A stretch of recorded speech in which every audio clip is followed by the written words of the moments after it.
आंजों जिरायबासो मिथिगोन जोंहा हारसिङैनो 35 फ्लेक्सि प्रग्राम दङ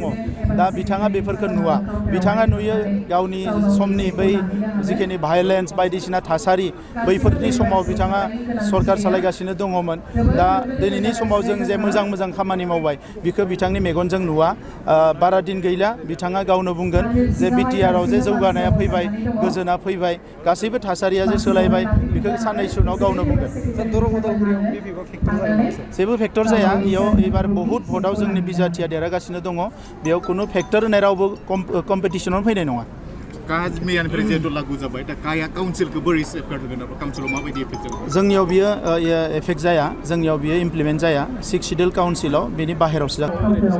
सेल्फ हेल्प ग्रुपनो दिनै 25,000 करि चेक होनाय जादों आरो गासै 6,000 सेल्फ हेल्प ग्रुपखौ जोङो नैबे फाइनान्सियेल इयाराव होनांगौमोन आरो इखौ कमप्लिट खालामबाय दिनै गासै 6,000 सेल्फ हेल्प ग्रुपनो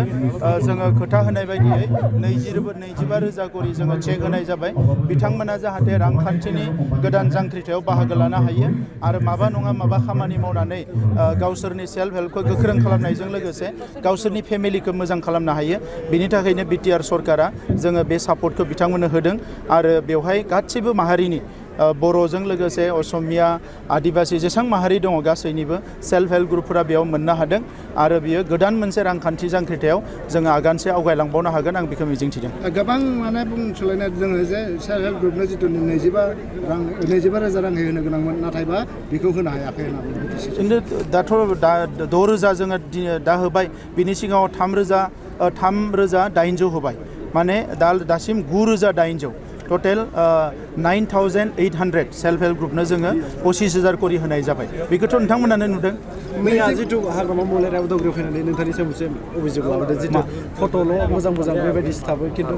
डेभेलपमेन्टनि जेबो खामानि मावनो हाया दा बेखौ बिथाङा आंजों जिरायबासो मिथिगोन जोंहा हारसिङैनो 35 फ्लेक्सि प्रग्राम दङ दा बिथाङा बेफोरखौ नुवा बिथाङा नुयो गावनि समनि बै जिखिनि भायलेन्स बायदिसिना थासारि बैफोरनि समाव बिथाङा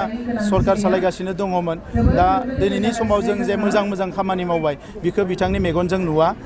बारा दिन गैला बिथाङा गावनो बुंगोन जे बिटिआरआव जे जौगानाया फैबाय गोजोना फैबाय गासैबो थासारिया जे सोलायबाय बेखौ साननैसो उनाव गावनो बुंगोन जेबो फेक्टर जाया इयाव एबार बहुत भटआव जोंनि बिजाथिया देरहागासिनो दङ बेयाव खुनु फेक्टर होनाय रावबो कम्पिटिशनाव फैनाय नङा मैयानिफ्राय जिहेतु लागू जाबाय दा काया काउन्सिलखौ बोरै सेफगार्ड होगोन काउन्सिलाव माबायदि एफेक्ट जागोन जोंनियाव बियो एफेक्ट जाया जोंनियाव बियो इमप्लिमेन्ट जाया 6 शिड्यूल काउन्सिलाव बेनि बाहेरावसो जागोन नमस्कार मैं doctor Pratibha Pasari Agarwal IVF specialist at Apollo fertility Guwahati मैं जनाब विचारिছো जे मैं कक्राझार अपोलो डायग्नोस्टिकत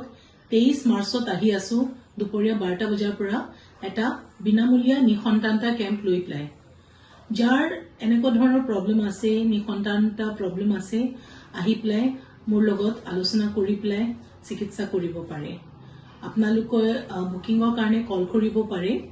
8135834710 নম্বৰত আকৌ একবাৰ কৈছো 8135834710 ফোন নম্বৰত কল কৰি পেলাই আপোনালোকৰ এপইণ্টমেণ্টটো বুক কৰিব পাৰে ধন্যবাদ